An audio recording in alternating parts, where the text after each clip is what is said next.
আসসালামু আলাইকুম। প্রাথমিক বৃত্তি পরীক্ষা 2025 এর একটি গুরুত্বপূর্ণ টপিকস নিয়ে আলোচনা করব আজকে। সেটা হচ্ছে শতকরা অধ্যায়ের একটি কাঠামোবদ্ধ প্রশ্ন এবং সেই সাথে এর সমাধানটি নিয়ে আলোচনা করব আজকের এই ভিডিওতে।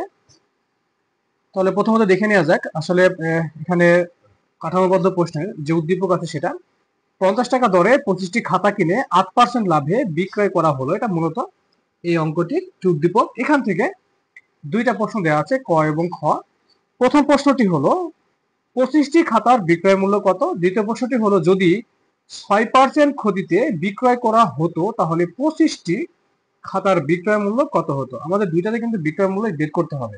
আচ্ছা, প্রথম যেটা আছে দেখুন যে 25টি খাতার বিক্রয় মূল্য কত।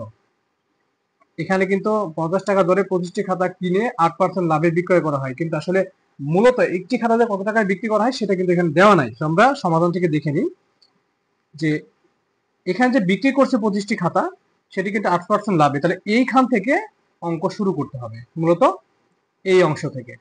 তাহলে 8% লাভ মানে 100 টাকায় 8 টাকা লাভ, তার মানে বেশি হবে।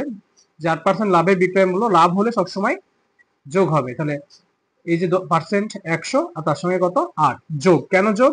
লাভ হয়েছে এর জন্য। যদি এখানে ক্ষতি হতো তাহলে অবশ্যই বিয়োগ করতে হতো। ঠিক আছে, তাহলে 108 টাকা। যে বিক্রয় মূল্য কত টাকা? বিক্রয় মূল্য হচ্ছে 108 টাকা। তাহলে ক্রয় মূল্য, এখানে একটা জিনিস খেয়াল করো যে এইটা যেটা থাকবে সেটা এটা, আর এটা থাকবে। দেখো এটা যদি বিক্রয় মূল্য হয় তাহলে এটা অবশ্যই বিক্রয় মূল্য এখানে, আর এটা সবসময় কি ক্রয় মূল্য।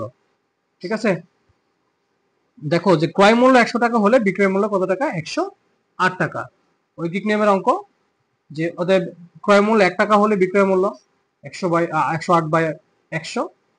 আচ্ছা, তারপরে দেখো ও যে 50 টাকা দরে বলেছে, 50 টাকা দরে বা 50 টাকা হলে বিক্রয় মূল্য কত টাকা, মানে ক্রয় মূল্য যদি 50 টাকা হয় তাহলে বিক্রয় মূল্য। তাহলে এই ক্ষেত্রে এই বিষয়টা একটু মাথায় রাখতে হবে। দেখো যে 50, এই যে সংখ্যাটা আছে এই সংখ্যাটা কিন্তু এই সংখ্যার থেকে বড়, এই সংখ্যা থেকে এই সংখ্যাটা বড়, এটা কিন্তু সবসময় উপরে থাকবে। ঠিক আছে, তাহলে 108 গুণ 50 আর নিচে হচ্ছে 100। যদি আমরা এখানে গুণ ভাগ করি তাহলে উত্তর আসবে হচ্ছে 54 টাকা। কাটাকাটি করা হয়েছে, এখানে 50 দিয়ে 100 কে ভাগ করা হয়েছে 2, 2 দিয়ে 108 কে ভাগ করলে 54, 54 কে 54, অর্থাৎ এখানে কিন্তু আমরা একটি খাতার দাম পেলাম। এবার আমাদের বের করতে হবে হচ্ছে, আমরা যেহেতু আমরা একটি খাতার দাম পেয়েছি সেহেতু এখানে আমাদের 25টি খাতার দাম বের করতে বলেছে। তো এবার আমরা খুব সহজে কিন্তু বের করতে পারবো যে একটি খাতার দাম 54 টাকা, অর্থাৎ এই যে 25টি খাতার দাম। তাহলে 25 আর 54 গুণ করলে হচ্ছে কত? 1350 টাকা, অর্থাৎ 1350 টাকা হচ্ছে মূলত 25টি খাতার বিক্রয় মূল্য। এই ছিল মূলত ক নম্বর সমাধান। আচ্ছা, এই পর্যায়ে আমরা দেখে নেব খ নম্বর প্রশ্নের সমাধান যেটা, সেটা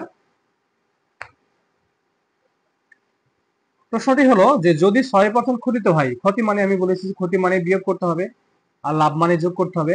তাহলে যে 6% ক্ষতিতে বিক্রয় মূল্য 100 বিয়োগ 6 অর্থাৎ 94 টাকা। সেম ওইটাই এখানে বের করতে, এখানে কিন্তু বিক্রয় মূল্য বের করতে হবে। তাহলে ক্রয় মূল্য যদি 100 টাকা হয়, বিক্রয় মূল্য কত টাকা? 94 টাকা। একটা জিনিস এখানে খেয়াল করো যে ক্রয় মূল্য বেশি, বিক্রয় মূল্য কিন্তু কম। আমরা জানি যে যদি ক্রয় মূল্য বেশি হয় এবং বিক্রয় মূল্য যদি কম হয় তাহলে কিন্তু সেখানে লোকসান অথবা ক্ষতির সম্মুখীন হতে হয়। তাহলে দেখো যে 100 টাকা যদি ক্রয় মূল্য হয় তাহলে বিক্রয় মূল্য 94 টাকা, অর্থাৎ 1 টাকায় কত? আর এই যে 50 টাকা ধরে প্রথমত যেটা নিয়েছিল সেখানে সে 50 টাকায় কত, তাহলে এখানে মূলত ক্ষতি হয়েছে 47 টাকা। এখানে 50 দিয়ে 100 কে ভাগ করলে 2, 2 দিয়ে 94 ভাগ করলে হচ্ছে 47। ঠিক আছে, 47 টাকা। তাহলে দেখো এখানে যে 6% খরিদে বিক্রয় করলে একটি খাতার দাম আসবে হচ্ছে 47 টাকা। এরকম কয়টি খাতার দাম বের করতে বলেছি? দেখো 25টি খাতার দাম, এই যে এরকম 25টি খাতার দাম কত টাকা হবে। তাহলে সেম ওই নিয়ম, একটি খাতার বিক্রয় মূল্য 47 টাকা, অর্থাৎ 25টি খাতার বিক্রয় মূল্য। তাহলে এই যেহেতু 25 বেশি তাহলে অবশ্যই এটা গুণ হবে। তাহলে 47 গুণ 25 11,175 টাকা, অর্থাৎ যদি 6% ক্ষতিতে বিক্রয় করা হয় তাহলে 25টি খাতার বিক্রয় মূল্য আসবে হলো 1175 টাকা। এই ছিল মূলত এই অঙ্কের সমাধান ক এবং খ। ঠিক এরকম অঙ্ক, এটা না এরকম মানে এই নিয়ম মাফিক যদি কোনো অঙ্ক পরীক্ষা আসে তাহলে তোমরা কিন্তু এভাবেই খুব সহজে অঙ্ক সমাধান করতে পারবা।